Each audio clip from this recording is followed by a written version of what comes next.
Première chose que je souhaitais vous montrer dans cette partie, c'est le comportement de Enterprise PDM face aux doublons de fichiers.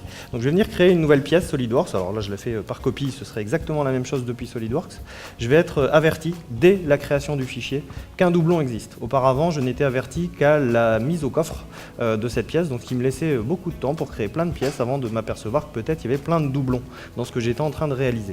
L'autre gain, ça sera d'avoir plus d'informations sur ce doublon. Je connais effectivement l'emplacement de mon doublon, mais surtout de l'autre occurrence déjà présente dans le coffre, avec son emplacement, la personne qui l'a créé. Point intéressant d'ailleurs, c'est que ce fichier qui a été créé par Benoît a été créé dans sa vue locale. L'outil de comparaison de nomenclature a également évolué pour plus de clarté. Désormais, au lieu de mettre en surbrillance la ligne complète, ne sachant pas forcément ce qui a évolué entre deux révisions, on va maintenant ne mettre en surbrillance que les éléments qui ont évolué. Donc on voit ici par exemple que la quantité a changé sur ces trois composants. Si je descends un petit peu, je vais trouver également un composant pour lequel nous avons mis à jour la description.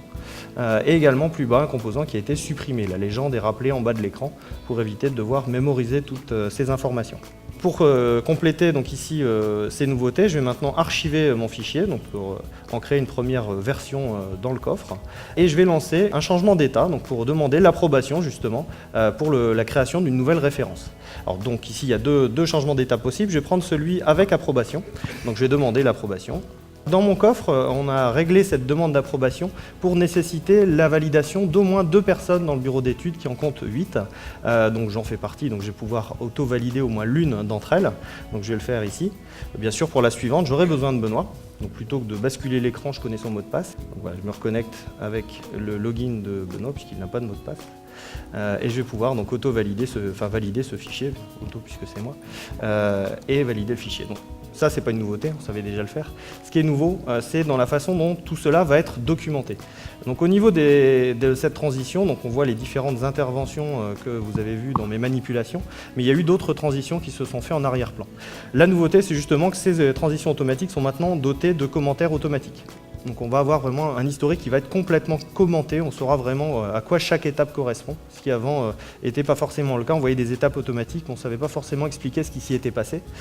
Également, ce qui va être nouveau, c'est qu'auparavant, on ne voyait que la dernière personne qui avait validé le document et on ne savait pas dire quels étaient les autres signataires.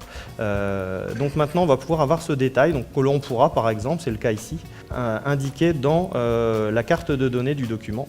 Donc on voit l'ensemble des signataires de l'approbation du document, donc ce qui nous permet vraiment d'avoir un détail complet de l'historique de ce fichier. Je vais rajouter une autre version, donc retour à la planche, et je vais relancer une approbation, cette fois-ci beaucoup plus rapide, puisque je vais en faire une transition directe.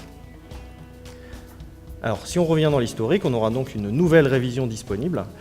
Tout ça pour vous montrer la fonction de restauration de Enterprise PDM qui va me permettre de revenir à la révision 1. Par exemple, suite à un retour atelier, on se rend compte que la révision 1 est désormais préférable.